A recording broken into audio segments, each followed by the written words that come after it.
बापू यादव जी।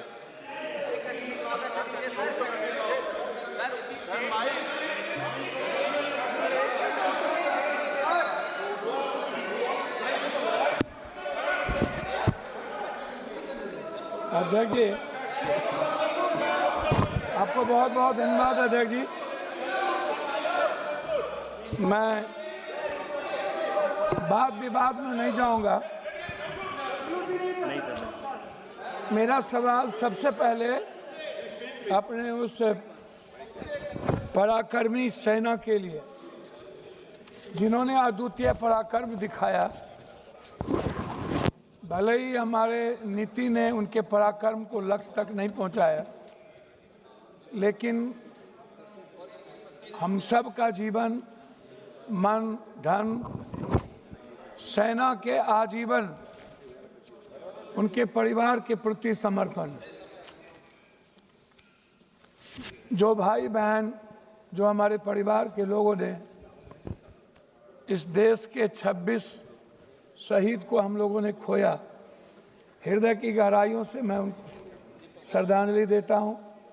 साथ साथ कश्मीर के उन अवाम को जिन्होंने आज़ाद हिंदुस्तान में हमेशा शहादत दी है हर मोर्चे पे, मैं उस परिवार को, उस पिट्ठू भाइयों को, उस घोड़े वाले को, सभी अवाम को जिन्होंने पूरे देश के उस पहलगाम में हमारे बच्चे भाइयों की हिफाजत की, उसको दिल की गहराइयों से पूरे सदन और देश, हम सब उनके प्रति कृतज्ञ हैं। जनाब, पुलवामा क्यों? पुलवामा के बाद 18 23 घटना। अध्यक्ष भैया, एक मिनट भैया, प्लीज हमारे बीच में ना बोलिए। पुलवामा के बाद लगभग उरी से लेकर के पहलगाम तक छोटी और बड़ी लगभग 23 से 24 बड़ा हमला हुआ। 11 साल नरेंद्र भाई मोदी जी प्रधानमंत्री रहे। 370 की ढिढोरा पीटी गई। कहा कि 370 के बाद आतंकवादी कमजोर हो जाएंगे और खत्म हो जाएंगे। 370 के बाद आतंकवादी हमला बढ़े, हमारे सैनिक जवान की शहादत हुई और हमारे भारत के स्वाभिमान और सम्मान पर ठेस पहुंचा। मेरा सवाल सरकार से है कि 3 क्विंटल बारूद पुलवामा में जो आए और पुलवामा के घटना के बाद आप एक नया चुनाव लड़ लिए, कम से कम भगवान का तो राजनीतिकरण होता ही है।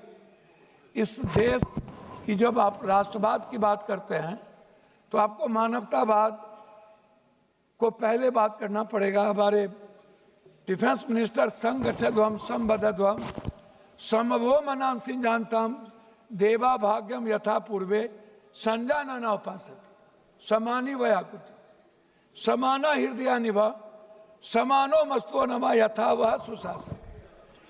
एक लाइन बोले और लाइन वो भूल गए। और इसी में है भारत की पूरी संस्कृति, पूरी सनातन, पूरी वसुधैव कुटुंब, पूरा सर्वधर्म संभाव और सार्वभौमिकता।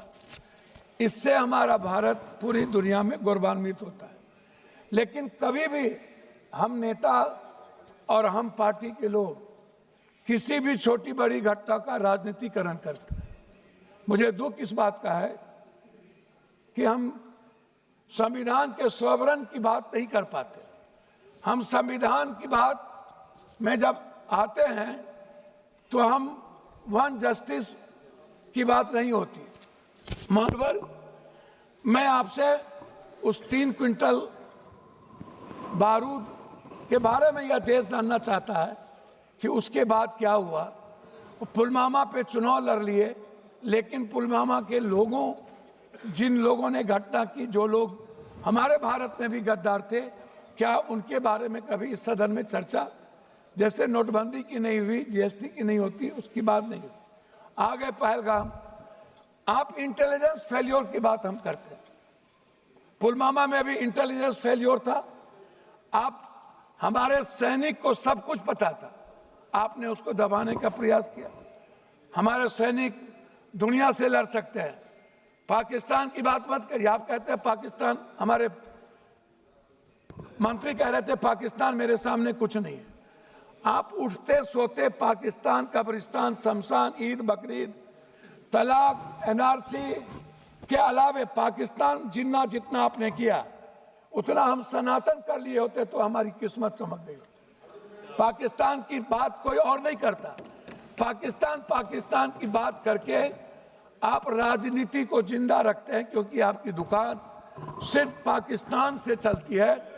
जिस दिन हिंदू मुसलमान करना बंद कर दीजिएगा उस दिन एक सीट नहीं जीत पाएगी। अब पहलगाम के बाद आपने राजनीति कर ली, आप भावनात्मक सिंदूर के सवाल को ले आए। मैं पहला सवाल आपसे पूछूंगा कि हमारे 150-200 मीटर पर सैनिक थे, उन्हें खबर नहीं थी कि पहलगाम के पर्यटन के लिए केंद्र खोल दिया गया। हमारे कश्मीर फोर्सेस को पता नहीं था, हमारे किसी इंटेलिजेंस को पता नहीं था। आखिर वो कौन से ऑर्डर कहां से गए, दिल्ली के किसके ऑर्डर थे कि पहलगाम को खोला गया? इस बात को आप समझिए। ये बात सभापति महोदय, सबसे महत्वपूर्ण ये जानना कि इंटेलिजेंस किसके साथ है। इंटेलिजेंस क्या गृह मंत्री जी देखते हैं? क्या गृह मंत्री जी को किसी बात की जानकारी नहीं थी? हम नहीं, आप नहीं, ऐसे नहीं अध्यक्ष जी, कम से कम ऐसे। मैं आंशिक रूप से आपसे एक बात कहना चाहूंगा, गृह मंत्री जी, आप हमको मालदीव इंदिरा गांधी जी को मैं ले जाना चाहूंगा। आपको थोड़ा सा समय, हमको 2 मिनट समय दिया। वास्तविक में आधुनिक शुद्धम क्षमता में सुधार धीमा। मैं आपको नेपाल से दूरी और चीन की घुसपैठ की बात करूंगा। 2015 में कथित ब्लैक बॉट के बाद नेपाल का भारत विरोधी भावना बढ़ी। नेपाल ने भारत से दूर होकर चीन से सैन्य और आर्थिक समझौता किया। नेहरू और राजीव गांधी के समय नेपाल का भारत मित्र था। मालदीव में इंडिया आउट पर्यटन बहिष्कार, 2023-24 में भारत विरोधी बयान, भारत सेना की वापसी, मालदीव ने चीन की गोद में जगह बनाई, भारत मौन रहा। इंदिरा गांधी के समय भारत मालदीव समुद्री संरक्षक, सीएए बीएसएफ गोलीबारी, बांग्लादेश और भारत विरोधी माहौल, भारत के खिलाफ जनभावना बढ़ी। चीन ने वहां बंदरगाह परियोजना शुरू की। 1971 में इंदिरा गांधी बांग्लादेश बनवाया। श्रीलंका ने, मैं लाज कर रहा हूं सर, श्रीलंका ने रद्द किए भारतीय अनुबंधन, नए राष्ट्रपति ने भारत समर्थित समझौता रद्द किए दिए चीन। ईरान से रिश्तों में गिरावट, चाबहार पोर्ट परियोजना धीमी हो गई। राजीव और इंदिरा जी के समय ईरान भरोसेमंद साझेदार था। SARCC, BIM, STC निष्क्रिय। चीन से डर और अमेरिका। अब लास्ट में कर रहा हूं, तुर्की के साथ टकराव और व्यापारिक गिरावट, व्यापार विमानन और डिप्लोमेसी।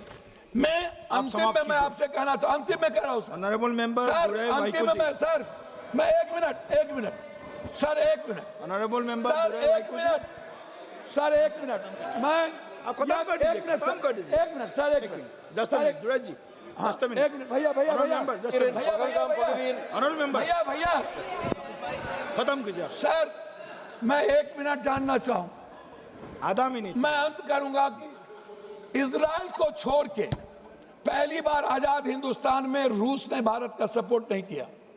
हम चीन के सारे संपत्ति, सारे व्यापारिक चीजों को हम बढ़ावा देते हैं। चीन हमारी जमीन को हथियाता है। हम चीन पर एक बार हिम्मत और औकात नहीं होती है बात करने की।